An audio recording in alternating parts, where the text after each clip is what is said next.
Seri ke-1 Pendekar 4 Alis. Kekaisaran Raja Wali Emas.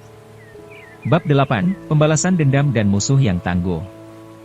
Hujan badai seperti anak badung yang berlari masuk ke kamar rias wanita kaya di tengah malam. Ia datang dengan tiba-tiba dan pergi dengan lebih cepat lagi. Tapi semua yang ia tinggalkan telah berubah karenanya. Semua pohon dan daun di hutan telah berubah warnanya seperti giok, dan darah pada mayat-mayat itu pun telah tersapu air hujan. Membuat hampir mustahil untuk menemukan luka fatal di tubuh mereka. Tapi dari selusin atau lebih jumlah orang-orang itu, tidak satu pun yang masih hidup. Waktu mereka menemukan mayat-mayat itu, si Kong Sai Sing pun telah menghilang. Meninggalkan mayat-mayat ini untuk kita, apakah dia ingin kita yang membereskan kekacauan ini? Shangguan dan Feng berkomentar dengan nada pahit. Ia tidak membunuh orang-orang ini, Lu Xiaofeng menjawab. Ia sangat jarang membunuh. Jika bukan dia, lalu siapa? Shangguan dan Feng bertanya. Orang yang memerintahkan mereka membakar tempat itu. Jadi menurutmu, ia takut kalau kita mungkin berhasil mengetahui siapa dirinya dari mereka, maka ia membunuh mereka untuk melindungi diri? Lu Xiaofeng mengangguk. Wajahnya kaku dan keras. Dari tiga hal yang paling ia benci, pembunuhan adalah yang nomor satu. Tapi ia bisa saja melepaskan orang-orang ini, kenapa ia harus membunuh mereka? Shangguan dan Feng bertanya. Karena selusin lebih orang yang tangan kanannya buntung akan sangat mudah ditelusuri jejaknya. Putri dan Feng menarik nafas. Sebenarnya, membunuh semua orang ini juga sama sekali tidak berguna, kita tetap saja tahu dari mana mereka berasal. Kau tahu? Kau tak tahu kalau mereka berasal dari pavilion baju hijau? Lu Xiaofeng tidak menjawab. Sesudah terdiam beberapa lama, ia menjawab dengan lambat, aku hanya bisa memperkirakan satu hal. Dan apakah itu? Aku memperkirakan kau akan segera lari ke pavilion Mutiara dan Intan dan menyuruh orang-orang di sana untuk datang ke sini dan membereskan mayat-mayat ini. Shangguan dan Feng meliriknya sebelum akhirnya menundukkan kepalanya. Apalagi yang engkau perkirakan? Gadis itu bertanya, sambil menggigit bibirnya. Sesudah itu, kau tentu akan menyuruh orang-orang itu untuk menyiapkan air mandi untukmu, lalu kau akan mengambil sebuah kamar yang nyaman dan bersih dan tidur nyenyak. Ia tersenyum kecil dan meneruskan. Jangan lupa, tempat itu sekarang sudah menjadi milikmu. Lu Xiaofeng bersandar di bak air panas dan menutup matanya. Sesudah basah kuyup karena hujan, benar-benar nyaman rasanya mendapatkan sebuah tempat untuk menikmati mandi air panas. Ia merasa bahwa peruntungannya cukup baik. Di atas perapian yang ada di sisinya terdapat sebuah ketel perunggu yang besar dan air di dalamnya sudah hampir mendidih. Ruangan itu hampir penuh dengan uap, menimbulkan perasaan aman dan nyaman. Hua Menlou telah mandi dan mungkin sedang tidur sekarang. Shangguan dan Feng mungkin berada di pavilion Mutiara dan Intan. Walaupun gadis itu dalam hatinya tidak ingin pergi, ia masih tetap pergi. Tampaknya ia sangat penurut terhadap Lu Xiaofeng. Ini juga membuat Lu Xiaofeng merasa sangat puas, ia menyukai gadis yang mau mendengarkan. Tapi tetap saja ia merasa tidak terlalu puas dengan keseluruhan persoalan ini, seakan-akan ada sesuatu dalam semua ini yang tidak cocok. Tapi ia tak bisa membayangkan di mana adanya ketidaksesuaian itu. Sebelum mati, Yan Taishan telah mengakui kejahatannya di masa lalu, dan Huo Tianqing telah setuju untuk mengesampingkan seluruh persoalan ini. Janjinya kepada Kaisar Raja Wali Emas paling tidak, secara teknis, telah selesai sepertiganya, dan penyelesaiannya pun berlangsung mulus. Jadi apa yang salah? Hujan telah lama berhenti, sesekali suara tetesan air hujan masih bisa terdengar, angin malam pun terasa segar dan bersih.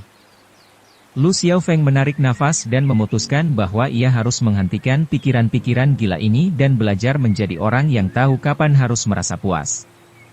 Saat itulah ia mendengar suara pintu dibuka. Pendengarannya masih baik, pintu itu memang dibuka oleh seseorang. Tapi ia tak yakin apakah penglihatannya baik atau tidak. Apa yang ia lihat berjalan masuk adalah 4 orang gadis. 4 orang gadis muda dan cantik. Bukan hanya cantik, tapi juga agung, mengenakan pakaian yang membuat tubuh mereka yang ramping semampai tampak semakin menggoda. Lu Xiaofeng menyukai wanita-wanita yang memiliki pinggang yang ramping dan kaki yang jenjang, dan keempat wanita itu kebetulan memiliki pinggang yang sangat ramping dan kaki yang sangat jenjang. Sambil tersenyum, mereka berjalan masuk dengan perlahan, seakan-akan sama sekali tidak ada seorang laki-laki telanjang di dalam bak mandi di tengah ruangan itu. Tapi keempat pasang mata yang indah dan cemerlang itu semuanya menatap wajah Lu Xiaofeng. Lu Xiaofeng bukan orang yang pemalu, tapi saat itu wajahnya seperti terbakar, ia tidak butuh cermin untuk mengetahui bahwa wajahnya telah memerah. Kudengar Lu Xiaofeng punya 4 alis mata, tapi kenapa aku hanya melihat 2? Seseorang tiba-tiba tertawa. Kau bisa melihat 2? Aku bahkan tidak melihat satu pun. Yang satunya lagi menjawab sambil tertawa. Yang pertama bicara adalah gadis yang paling jangkung dengan sepasang mata yang panjang dan sempit seperti mata burung phoenix. Bahkan bila ia sedang tertawa, tawanya seperti mengandung nafsu membunuh yang keji. Orang bisa mengatakan bahwa ia bukanlah jenis wanita yang mau membantu laki-laki mandi. Tapi ia berjalan menghampiri dan mengambil ketel di atas perapian itu. Airnya tampaknya telah sedikit dingin, ia tersenyum. Biar kutambahkan sedikit air panas untukmu. Lu Xiaofeng menatap uap yang dikeluarkan oleh air di dalam ketel itu dan sedikit bergidik. Tapi dalam kondisinya sekarang, telanjang seperti bayi yang baru dilahirkan, bangkit dan berdiri di hadapan 4 orang wanita tetaplah keterlaluan. Tapi jika ketel besar berisi air mendidih itu dituangkan kepadanya, rasanya tentu sangat tidak enak. Saat Lu Xiaofeng sedang bingung untuk memutuskan apakah ia akan bangkit atau tetap duduk di dalam bak, tiba-tiba ia menyadari bahwa ia tidak bisa bergerak walaupun ia ingin. Gadis yang belum bicara sepatah kata pun, gadis yang tampaknya paling pendiam dan lembut, tiba-tiba telah mengeluarkan, dari dalam lengan bajunya, sebuah pisau belati sepanjang hampir setengah meter yang tampak berkilauan dan melintangkannya di lehernya. Perasaan yang dingin dan gelap dari belati itu membuat daerah belakang telinga hingga pundaknya terasa penuh dengan keringat dingin. Gadis yang jangkung dan bermata seperti burung phoenix mulai menuangkan air mendidih ke dalam baknya. Jaga sikapmu, kami kakak beradik mungkin hangat, lembut, sopan dan pendiam, tapi kami tak pernah berkedip saat membunuh. Ia berkata dengan santai. Ketel air ini, jika dituangkan ke tubuh seseorang, walaupun ia tidak mati, ia tentu akan kehilangan selembar kulitnya. Ia terus menuangkan air ke dalam bak sambil bicara.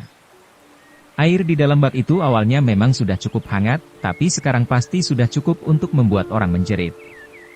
Keringat mulai mengucur di kepala Lu Xiaofeng, tapi baru seperempat air di dalam ketel yang telah dituangkan. Jika seluruh isi ketel telah dituangkan, mungkin orang di dalam bak juga akan kehilangan selembar kulitnya. Lu Xiaofeng tertawa, ia benar-benar tertawa. Mata gadis yang menuangkan air itu menatapnya dengan tajam. Tampaknya kau merasa nyaman. Ia berkata dengan dingin. Lu Xiaofeng memang kelihatan nyaman. Aku hanya menganggap ini lucu, ia menjawab sambil tersenyum. Lucu? Apanya yang lucu? Gadis itu menuangkan air dengan lebih cepat. Tapi Lu Xiaofeng tetap tersenyum. Bila lain ketika aku bercerita pada orang bahwa, waktu aku sedang mandi, 4 cantik, 4 siu, dari Emei berada di sisiku dan menuangkan air untukku, aku akan terkejut jika ada yang mau mempercayaiku. Ternyata ia telah bisa menebak siapa mereka. Ternyata penglihatanmu tidak buruk, gadis yang jangkung dan bermata burung phoenix mendengus. Kau benar, aku Ma Xiaofeng. Dan yang tidak berkedip waktu membunuh ini, mungkinkah kau Si Xiuyun? Lu Xiaofeng bertanya. Senyuman Si Xiuyun semakin hangat dan lembut. Tapi bila aku membunuhmu, paling tidak aku akan berkedip sedikit, ia menjawab dengan suara yang lembut. Itulah sebabnya kami sebenarnya tidak ingin membunuhmu, tapi hanya ingin mengajukan beberapa pertanyaan, Ma Xiaofeng berkata. Jika kau menjawab dengan cepat, maka air dalam ketel ini tidak akan dituangkan. Tapi jika tidak, maka semua air akan dituangkan. Si Xiuyun menarik nafas dan meneruskan. Lalu kau akan menjadi daging matang. Seekor babi matang paling tidak bisa kau jual daging babinya, tapi orang matang mungkin hanya cocok diberikan ke anjing. San Xiuqing menarik nafas. Lu Xiaofeng menarik nafas juga. Aku sudah hampir matang, kenapa kalian tidak buruan bertanya? Baiklah. Aku tanya padamu, apakah saudara seperguruan kami Su Shaoying mati di tangan si Men Cui Sui? Ma Xiaofeng bicara mewakili kelompoknya. Jika kau sudah tahu, lalu kenapa masih bertanya padaku? Lu Xiaofeng menjawab dengan senyum yang agak mengibakan. Di mana si mencuri Sue sekarang? Aku juga sedang mencarinya. Jika kalian melihatnya, bisa tolong beritahukan padaku? Kau benar-benar tidak tahu di mana dia berada? Aku hanya berdusta pada wanita bila aku sedang mabuk, tapi sekarang aku sangat-sangat sehat pikirannya. Ma Xiuzheng menggertakkan giginya sedikit dan tiba-tiba menuangkan sedikit air panas lagi ke dalam bak. Lebih baik kau jujur bila bicara denganku, ia mengancam dengan nada dingin. Bagaimana mungkin aku tidak jujur di saat seperti ini? Senyum Lu Xiaofeng yang mengibakan tampak semakin menyedihkan. Wanita yang bersamamu itu, apakah ia benar-benar putri dinasti Raja Wali Emas? Benar. Kaisar Raja Wali Emas masih hidup? Masih hidup. Dan dialah orang yang menginginkanmu berurusan dengan Yan Taishan. Ya. Dengan siapa lagi kau akan berurusan? Shangguan Mu dan Yan Duhe. Siapa dua orang itu? Ma Xiuzheng mengerutkan keningnya. Aku belum pernah mendengar nama mereka. Jumlah nama yang belum pernah kau dengar mungkin ada puluhan juta. Lu Xiaofeng menarik nafas. Ma Xiuzheng menatapnya. Aku sedang telanjang, Lu Xiaofeng menarik nafas. Jika kau terus menatapku seperti ini, wajahku akan memerah. Mukanya tidak memerah, tapi wajah Ma Xiuzheng yang jadi memerah. Tiba-tiba ia berpaling, meletakkan ketel itu kembali di atas perapian, merapikan pakaiannya, dan membungkuk pada Lu Xiaofeng. Pedang Si Xiuyun pun telah dijauhkan. 4 orang wanita cantik berpakaian indah tiba-tiba semuanya membungkuk pada seorang laki-laki telanjang yang duduk di dalam bak mandi. Jika kau pernah melihat peristiwa seperti ini, kau tentu tak akan mampu memimpikannya. Lu Xiaofeng pun tampak sedikit terkejut. Ia tak bisa membayangkan kenapa 4 orang gadis yang kasar dan seenaknya ini tiba-tiba menjadi begitu sopan. Murid Ma Xiuzheng, Ye Xiuju, San Xiuqing, dan Si Xiuyun, atas perintah ketua kami, datang untuk mengundang Tuan Lu makan siang besok. Tak tahu apakah Tuan Lu bersedia datang atau tidak. Ma Xiuzheng berkata, sambil tetap membungkuk. Lu Xiaofeng tak mampu bicara beberapa lama sebelum akhirnya memaksakan sebuah senyuman yang mengibakan. Aku ingin datang, tapi sayangnya, biarpun aku punya sayap, tak mungkin aku bisa tiba di Gunung Emei besok siang. Ma Xiuzheng tersenyum. Ketua tidak berada di Emei, saat ini beliau sedang menunggu kedatangan Tuan Lu di Pavilion Mutiara dan Intan. Lu Xiaofeng kembali terkejut. Ia di sini juga? Kapan ia tiba? Baru hari ini. Jika kami tidak kebetulan singgah di Pavilion Mutiara dan Intan, bagaimana mungkin kami tahu apa yang telah terjadi tadi malam? Si Xiuyun menambahkan dengan manis. Lu Xiaofeng tersenyum lagi, tentu saja, senyum yang mengibakan. Jika Tuan Lu bersedia datang, maka kami tak berani mengganggumu lagi, selamat tinggal. Ma Xiuzheng bicara lagi. Kau tidak ingin bertanya apa-apa lagi? Ma Xiuzheng tersenyum dan menggelengkan kepalanya, sikapnya sopan dan lembut, senyumnya pun hangat, tampaknya benar-benar telah lupa tentang peristiwa yang barusan terjadi. Tapi Ye Xiuju, sebagai seorang gadis yang polos, tak tahan untuk tidak tertawa kecil. Kami telah lama mendengar nama Tuan Lu yang termasyur. Maka kami telah lancang datang menemuimu di saat kau sedang mandi. Sebenarnya kalian bisa datang kapan saja dan bertanya padaku dan aku tak akan menolak menjawabnya, Lu Xiaofeng berkata dengan senyum yang dipaksakan. Si Xiuyun mengedip-ngedipkan matanya. Kau tidak marah, Tuan Lu? Bagaimana aku bisa marah? Malah aku sangat senang. Sekarang giliran si Xiuyun yang tercengang. Kami memperlakukanmu seperti ini, dan kau masih tetap senang? Lu Xiaofeng tertawa, tawa yang sebenarnya kali ini. Bukan hanya aku merasa senang, ia menjawab sambil tersenyum. Aku pun harus berterima kasih pada kalian atas kesempatan besar ini. Kesempatan apa? Si Xiuyun terpaksa bertanya. Waktu aku sedang mandi, kalian memaksa masuk ke sini, Lu Xiaofeng menjawab dengan santai. Maka kalian tentu tidak marah bila lain kali aku masuk saat kalian sedang mandi.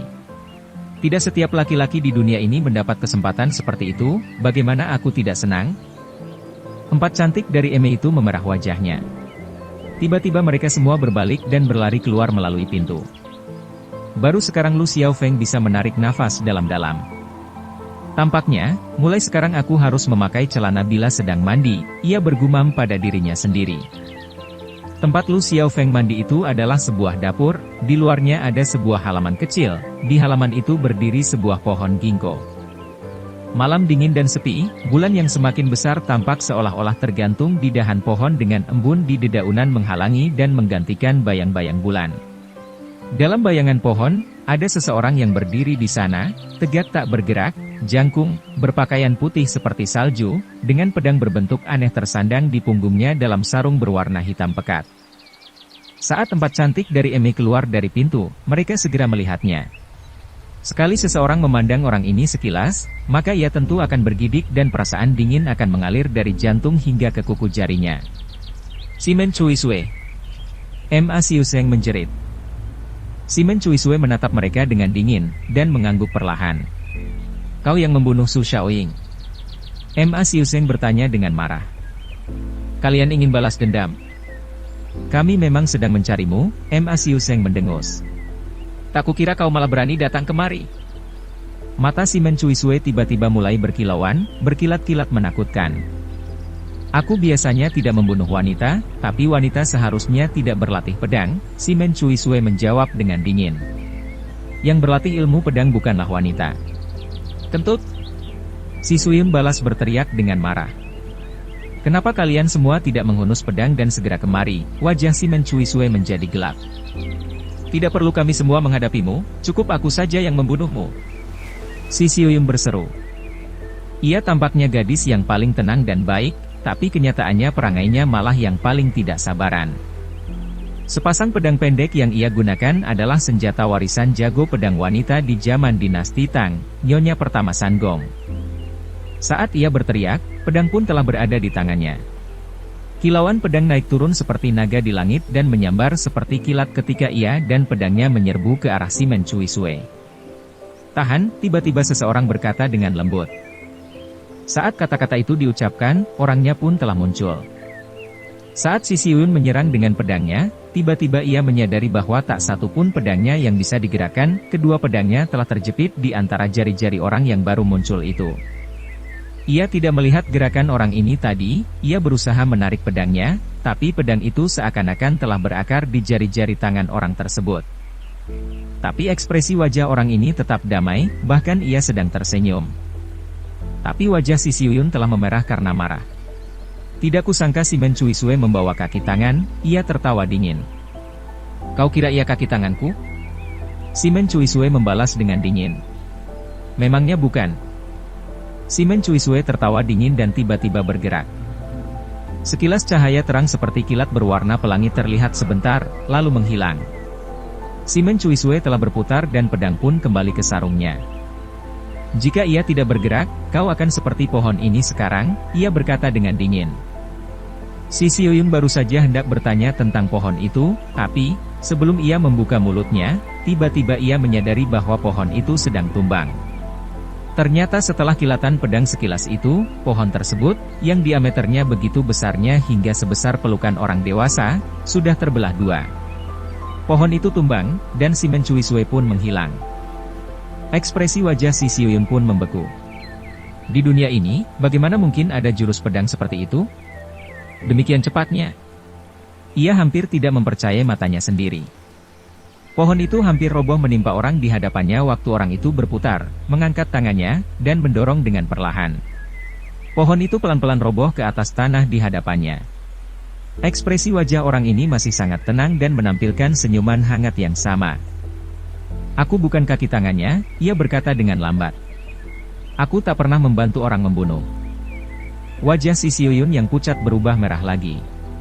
Sekarang ia faham apa yang dilakukan orang ini, dan juga faham bahwa kata-kata Simen Cuisue memang benar. Walaupun ia memiliki perangai yang buruk, ia masih bisa membedakan mana yang benar dan salah, dan ia menundukkan kepalanya dengan malu. Terima kasih, ia akhirnya mengumpulkan keberaniannya untuk bicara. Boleh aku tahu siapa nama keluargamu? Nama keluargaku adalah Hua, orang ini, Hua Menlou, menjawab. Aku Si Siyun, yang paling jangkung di sana itu adalah kakak seperguruanku yang tertua, Ma Xiuseng. Apakah ia yang bicara barusan? Ya. Suaranya sangat mudah dikenali, Hua Menlou tersenyum. Lain kali aku tentu akan mengenalinya. Si Xiuyun menganggap hal itu sedikit ganjil. Kau harus mendengarnya bicara baru dapat mengenalinya. Ia terpaksa bertanya. Hua Menlou mengangguk. Kenapa? Karena aku buta. Si Xiuyun tak sanggup bicara lagi. Orang ini, yang bisa menangkap pedangnya dengan jarinya, seakan-akan itu adalah hal yang paling mudah di dunia, ternyata buta. Ia tak bisa mempercayainya. Cahaya bulan menyinari wajah Hua Menlou, senyumannya masih tenang, hangat. Siapa saja bisa mengatakan bahwa ia adalah orang yang penuh kasih terhadap kehidupan dan tidak merasa tertekan atau marah karena dirinya buta, dan tak akan pernah iri pada orang lain. Karena ia telah puas dengan segala hal dalam kehidupannya, karena ia menikmati kehidupan. Si Xiuyun menatapnya, hatinya tiba-tiba terisi oleh sebuah perasaan yang tak mampu diuraikan dengan kata-kata. Ia tak tahu apakah itu simpati, iba, atau kagum. Ia hanya tahu bahwa ia tidak pernah merasakan ini sebelumnya. Saudara-saudaramu sedang menunggumu, Hua Menlou berkata, sambil tersenyum. Kau tidak ikut pergi. Si Xiuyun menundukkan kepalanya dengan malu. Jika kita bertemu lagi, dapatkah kau mengenaliku? Ia tiba-tiba bertanya. Tentu saja, aku bisa mengenali dari suaramu. Tapi, bagaimana jika aku jadi bisu? Sekarang giliran Hua Menlou yang terdiam.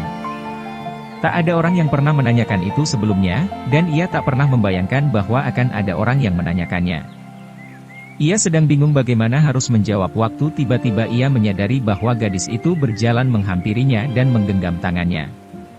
Rabalah wajahku, gadis itu berkata dengan lembut. Maka walaupun aku tak bisa bicara, kau akan mengenaliku kan? Hua Menlou mengangguk dalam kebisuan ketika ia merasa jari-jarinya menyentuh wajah gadis itu yang mulus dan tanpa cacat. Hatinya tiba-tiba juga terisi oleh sebuah perasaan yang tak dapat diuraikan dengan kata-kata. Ma Xiuzeng menatap mereka dari kejauhan dan tampaknya ia akan datang dan mengajak adik seperguruannya itu pergi tapi akhirnya membatalkan maksudnya. Waktu ia berpaling, ia melihat bahwa San Xiuqing dan Ye Xiuju juga sedang memandangi kedua orang itu, mata mereka penuh dengan sinar perasaan tertentu, seperti terpesona. Tingkah laku si Xiuyun ini tidak mengejutkan mereka, karena mereka semua tahu bahwa adik seperguruan mereka itu adalah tipe gadis yang berani mencinta dan berani membenci. Apakah dalam hatinya mereka juga berharap bisa berani seperti dia? Jatuh cinta juga butuh keberanian.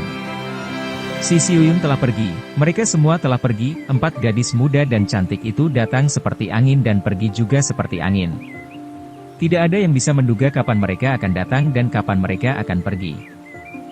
Tapi Hua Menlou masih berdiri di sana, tanpa bergerak, seperti terpesona. Angin bertiup perlahan, bulan bersinar lembut, senyumnya tampak damai dan bahagia. Lu Xiaofeng tiba-tiba tertawa. Aku ingin bertaruh. Taruhan apa? Aku bertaruh kau tak akan mau mencuci tanganmu selama paling sedikit 3 hari. Hua Menlou menarik nafas. Aku tak mengerti kenapa kau selalu mengira orang lain akan bersikap sama sepertimu. Ada apa denganku? Kau bukan laki-laki sejati? Hua Menlou memasang muka serius, sedikit pun tidak. Lu Xiaofeng tertawa. Hal yang terbaik padaku adalah aku tak akan pernah memasang wajah serius dan pura-pura menjadi laki-laki sejati. Hua Menlou pun tak sanggup menahan tawanya lagi. Menurutku, sebaiknya kau berhati-hati, Lu Xiaofeng tiba-tiba berkata. Hati-hati? Kenapa? Akhir-akhir ini tampaknya kau cukup beruntung dalam hal wanita. Bila seorang laki-laki tiba-tiba mendapatkan keberuntungan seperti ini, kesulitan biasanya tak lama lagi akan menyusul. Ada satu hal yang tidak kupahami, Hua Menlou menarik nafas. Oh, bagaimana kau selalu bisa melihat kesulitan orang lain, tapi tak pernah melihat kesulitanmu sendiri? Lu Xiaofeng menarik nafas. Karena aku seorang bajingan, Lu Xiaofeng menjawab sambil tersenyum menyedihkan. Selama seseorang tahu bahwa ia adalah seorang bajingan, tentu masih ada harapan untuknya, Hua Menlou tertawa. Jadi menurutmu siapa yang menyewa si Kong Haising untuk mencuri Shangguan dan Feng? Lu Xiaofeng tiba-tiba bertanya setelah membisu beberapa lama. Huo Xiu, Hua Menlou menjawab tanpa bimbang sedikit pun. Benar, pasti dia. Tidak banyak orang yang mampu menghabiskan uang 200.000 tael perak untuk membeli si Kong Haising. Dilihat dari hal ini, tampaknya Kaisar Raja Wali Emas tidak berdusta, Hua Xiu memang Shangguan Mu. Hua Menlou sependapat. Dan Dugu Yihi tentu Yan Duhe, itulah sebabnya ia pergi ke pavilion Mutiara dan Intan, dan itulah sebabnya ia mengirimkan murid-muridnya untuk mencariku. Waktu ia datang ke sini, mungkin ia tidak tahu bahwa sesuatu telah terjadi pada Yan Taishan, Hua Menlou menambahkan. Mungkin ia telah bersepakat dengan Yan Taishan untuk bertemu dan mendiskusikan sesuatu.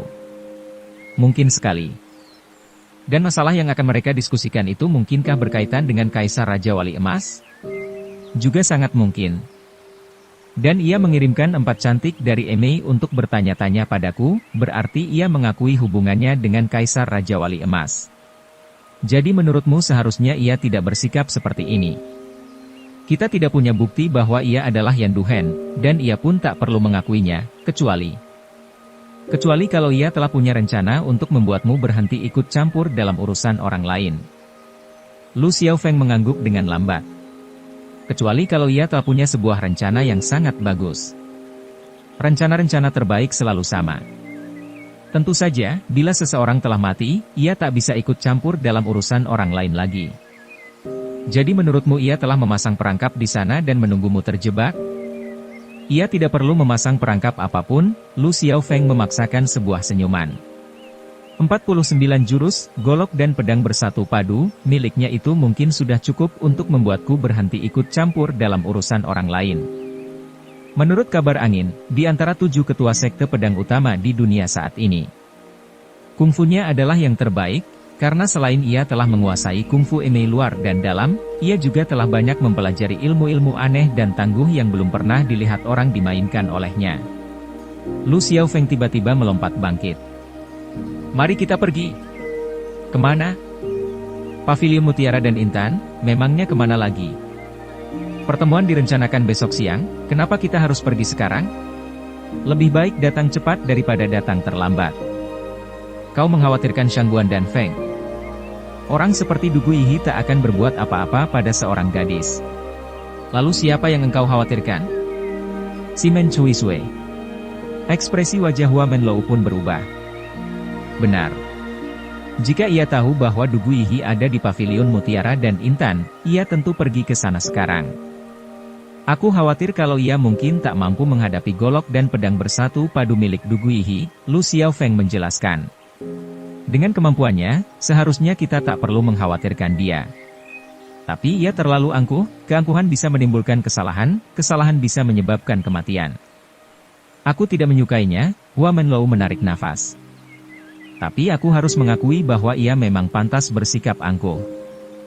Ia hanya melihat Su Shaoying melakukan 21 jurus sebelum memutuskan bahwa ia tentu mampu mengalahkan golok dan pedang bersatu padu milik Dugu Yihi. Tapi ia mungkin tidak terlalu memikirkan kenyataan bahwa Su Shaoying bukanlah Dugu Yihi. Jadi orang macam apakah Dugu Yihi? Lu Xiaofeng berpikir sebentar. Ada tipe orang yang walaupun aku tidak ingin berteman dengannya, aku pun benar-benar tidak ingin menjadi musuhnya, ia berkata dengan lambat. Dan Dugu Yihi adalah tipe orang seperti ini? Lu Xiaofeng mengangguk. Tidak peduli siapapun, jika ia tahu bahwa dirinya mempunyai musuh seperti itu, ia tak akan dapat tidur, jadi sebaiknya kita segera berangkat. Lu Xiaofeng menarik nafas. Hua Menlou tiba-tiba tertawa. Kurasa dia pun tidak bisa tidur sekarang. Kenapa? Tak peduli siapapun, jika ia tahu bahwa dirinya punya seorang musuh sepertimu, ia pun tak akan dapat tidur. Dugu Yihi tidak tidur. Malam telah larut, dan angin malam di bulan April selalu membawa hawa dingin musim gugur ketika berhembus mengenai tirai putih di aula. Peti mati itu terbuat dari kayunan ungu, sangat kuat dan sangat mahal. Tapi orangnya telah mati, apakah ada bedanya apapun jenis peti matinya? Cahaya lilin berkerlap-kerlap ditiup angin dan aula berkabung itu seperti dipenuhi dengan hawa dingin dan sepi. Dugu Yihi duduk dalam kebisuan di samping peti mati Yan Taishan, ia telah lama tidak bergerak di situ. Ia adalah orang yang bertubuh jangkung dan berwajah serius.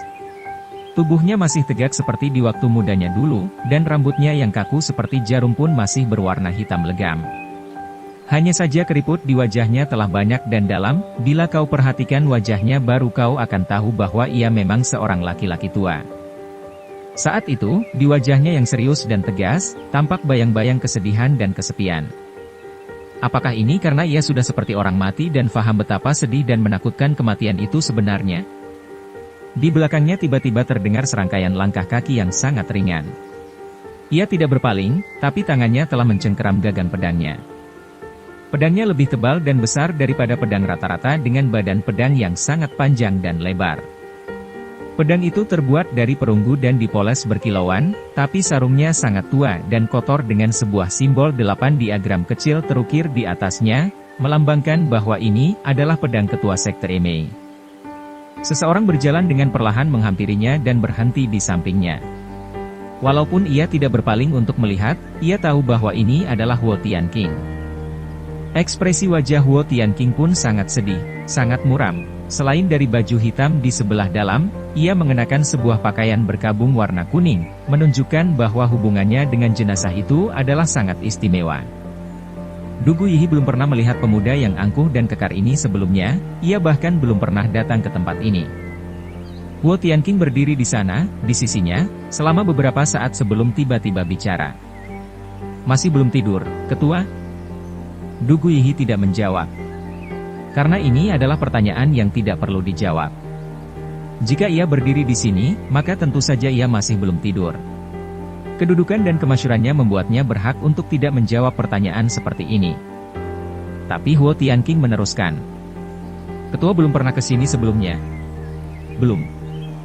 Itulah sebabnya saya bahkan tidak tahu kalau ketua dan ketua yang berteman baik." Wajah Du Guiyi menjadi gelap. "Ada banyak hal yang tidak kau ketahui," ia menjawab dengan dingin. "Ketua adalah salah seorang pemimpin dunia persilatan," Huo Tianqing menjawab dengan santai. "Maka tentu saja ketua tahu lebih banyak daripada aku." Huo Tianqing tiba-tiba berpaling dan menatap wajahnya dengan pandangan setajam pisau. "Maka ketua tentu tahu kenapa beliau mati?" Huo Tianqing berkata dengan lambat. Wajah Du Guiyi tampaknya telah berubah warna sedikit ketika tiba-tiba ia berputar dan mulai berjalan keluar. "Berhenti!" Huo Tianqing berseru. Langkah terakhir Du Guiyi dihentakkan dengan keras, menghancurkan ubin lantai hingga berkeping-keping. Urat nadi di tangannya menonjol keluar sementara jubah yang ia kenakan berkepak-kepak tanpa ada angin yang bertiup. Setelah beberapa lama, ia berputar dengan lambat. Kemarahan seperti menusuk keluar dari matanya ke arah Huo Tianqing dan ia berkata dengan lambat-lambat dan jelas. "Apakah kau menyuruhku berhenti?" Wajah Huo Tianqing pun menjadi gelap. "Benar, aku menyuruhmu untuk berhenti." Huo Tianqing menjawab dengan dingin. "Kau tidak berhak." Du Guiyi berseru dengan murka. "Tidak berhak?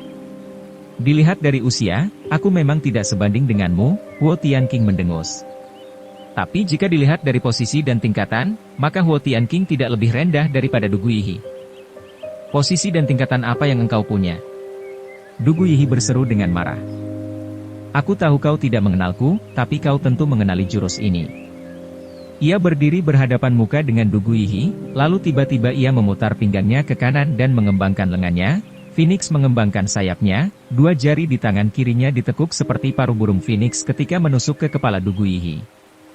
Telapak tangan kanan Du Guiyi terangkat miring, menuju pergelangan tangan lawannya. Tiba-tiba langkah kaki Huo Tianqing bergeser sedikit dan melesat ke samping kira-kira semeter, orangnya pun tiba di belakang pundak kanan Du Guiyi. Jurusnya masih, Phoenix mengembangkan sayapnya, tapi arah gerakannya telah berubah sama sekali dan ia menggunakan tangan kanannya untuk menirukan paruh burung dan menyerang urat darah besar di sebelah kanan leher Du Guiyi. Walaupun perubahan ini tampak sederhana, kelihayan yang terkandung di dalamnya sukar untuk diuraikan dengan kata-kata. "Phoenix kembar sedang terbang!" Du Guiyi berteriak. Sambil bicara, tiba-tiba ia memutar tubuhnya ke kiri dan menggunakan telapak tangan kirinya untuk menangkis paruh burung Huo Tianqing. Huo Tianqing menghembuskan nafas, menggunakan kekuatan bintang kecil dari dalam telapak tangannya untuk didorong keluar. Kedua pasang telapak tangan itu bertemu dan segera, kedua orang itu berhenti bergerak. Setelah menghembuskan nafas, Huo Tianqing mulai bicara dengan lambat. "Benar, itulah, Phoenix kembar sedang terbang. Suatu ketika waktu pemburu langit mengunjungi Emei dan bertanding dengan gurumu, pendeta Hu yang terhormat, di puncak Emei, ia menggunakan jurus ini, kau mungkin melihatnya sebagai penonton kan?" "Benar." Walaupun Du Guiyi hanya mengucapkan dua patah kata ini, wajahnya telah berubah menjadi kehijau-hijauan. Bila dua jagoan saling bertanding, sekali mereka menggunakan tenaga dalamnya untuk bertarung, mereka seharusnya tidak boleh dan tidak bisa bicara. Tapi pemburu langit memang seorang jenius kungfu yang luar biasa. Ia telah menciptakan semacam tenaga dalam yang tetap memungkinkan pemiliknya untuk bicara. Dan bukan hanya tidak ada kerusakan pada tenaga dalammu bila kau bicara, ilmu ini bahkan membuat energi yang tersimpan dalam sumber tenaga dalammu bisa mendesak keluar.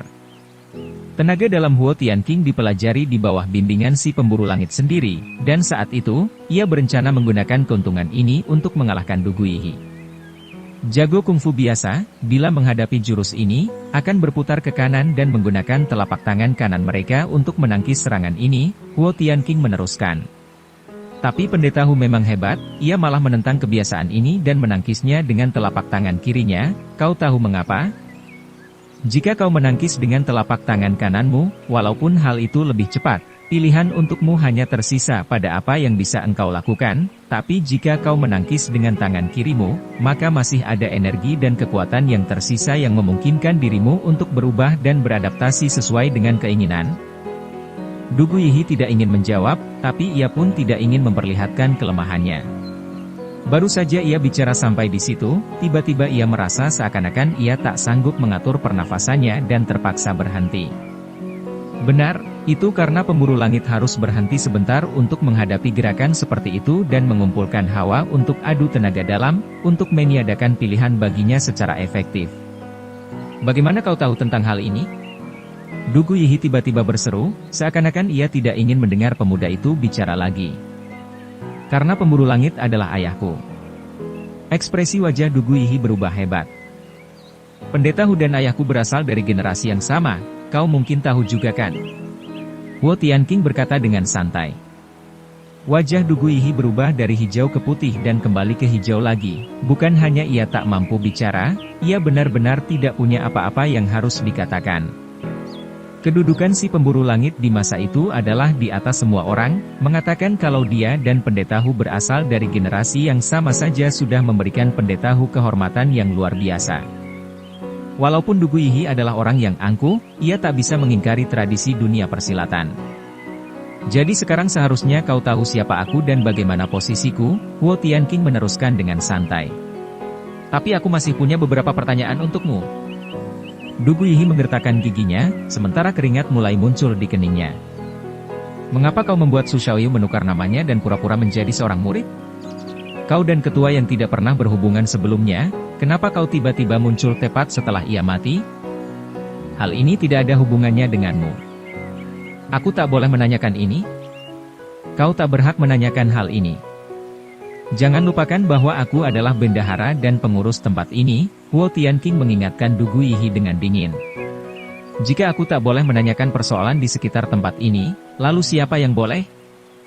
Keringat di kening Du Guiyi bertetesan seperti air hujan dan ubin di bawah kakinya pun hancur berkeping-keping. Tiba-tiba ia menendang dengan kaki kanannya dan mengambil pedangnya dengan tangan kanannya. Tapi tepat pada saat itu pula tenaga yang muncul dari telapak tangan Huo Tianqing menghilang, dan ia, dengan meminjam energi Du Guiyi melayang keluar dengan perlahan. Du Guiyi segera kehilangan keseimbangannya dan hampir roboh. Tiba-tiba tampak sebuah kilatan pedang diikuti dengan suara pedang memukul ubin lantai dengan bunga api yang memercik kemana-mana ketika pedang di tangannya dihunjamkan ke ubin. Tapi Huo Tianqing telah menghilang. Tirai putih berkibar-kibar ditiup angin, lilin di atas meja altar tiba-tiba padam. Du Guiyi, sambil bersandar pada pedangnya, memandang kegelapan, tiba-tiba ia merasa sangat lelah. Ia sudah semakin tua. Menarik pedangnya dan memasukkannya kembali ke dalam sarungnya, ia berjalan keluar dengan perlahan, dalam kegelapan, seperti ada sepasang mata berkilat-kilat yang sedang menatapnya. Ia memandang ke depan, dan melihat seseorang berdiri tak bergerak di bawah pohon putih di halaman, seseorang yang mengenakan pakaian serba putih seperti salju. Tangan Du Guiyi pun turun ke pedangnya lagi. Siapa itu? Ia bertanya dengan suara yang bengis. Orang itu tidak menjawab, tapi malah balik bertanya. Yan Du He? Wajah Du Guiyi tiba-tiba menjadi kaku. Orang berpakaian putih itu pelan-pelan berjalan keluar dari kegelapan dan sekarang berada di tengah sinar bulan. Pada pakaiannya yang seputih salju ada setitik debu, wajahnya tanpa ekspresi, dan melintang di punggungnya ada sebatang pedang berbentuk ganjil dengan sarung berwarna gelap. Ekspresi wajah Du Guiyi berubah hebat. Simen Cuisue. Ya. Apakah kau yang membunuh Su Shaoying? Du Guiyi bertanya dengan marah. Aku memang membunuhnya, tapi ia seharusnya tidak mati. Yang pantas mati adalah Yan Duhe. Bola mata Du Guiyi terbelalak. Maka jika kau adalah Yan Duhe, aku akan membunuhmu. Simen Cuisue berkata dengan dingin. Du Guiyi tiba-tiba tertawa seperti orang gila. Kau tidak bisa membunuh Yan Duhe, kau hanya bisa membunuh Du Guiyi. Oh. Jika kau membunuh Du Guiyi, maka namamu akan terkenal ke seluruh dunia. Bagus, Simen Cuisue mendengus. Bagus? Tak peduli apakah engkau adalah bangau yang kesepian atau hanya seekor bangau, aku akan membunuhmu. Catatan, ini adalah sebuah permainan kata-kata lagi. Duhe secara harfiah berarti, bangau yang kesepian, sementara Yihi berarti, seekor bangau. Bagus. Du Guiyi tiba-tiba mendengus juga. Bagus? Tak peduli apakah engkau ingin membunuh bangau yang kesepian atau hanya seekor bangau, kenapa kau tidak menghunus pedangmu? Bagus, hebat. Du Guiyi mencengkeram gagang pedangnya, ia merasa seolah-olah tangannya lebih dingin daripada pedang itu sendiri. Bukan hanya tangannya terasa dingin, jantungnya juga. Reputasi yang termasyur, posisi yang berkuasa, bahkan jika ia bisa memberikannya semua sekarang, ia masih tak mampu mendapatkan kembali semua energi yang baru saja ia keluarkan. Ia memandang pada Simen Cuisue, tapi ia pun memikirkan tentang Huo Tianqing, tiba-tiba ia merasa menyesal. Ini adalah pertama kalinya ia benar-benar merasa menyesal dalam hidupnya, dan ini mungkin yang terakhir kalinya. Ia tiba-tiba sangat ingin bertemu dengan Lu Xiaofeng, tapi ia tahu bahwa Lu Xiaofeng tak mungkin muncul di saat seperti ini. Ia hanya bisa menghunus pedangnya. Karena ia tak punya pilihan lain di saat ini. Tiba-tiba, terlihat kilatan-kilatan pedang penuh energi. Angin yang bertiup semakin dingin, maka bila Simen Cuisue sendiri yang berdarah, darahnya pun akan mengering juga. Bersambung ke bab 9. Dukung kami dengan subscribe, follow, like, komen dan share. Terima kasih.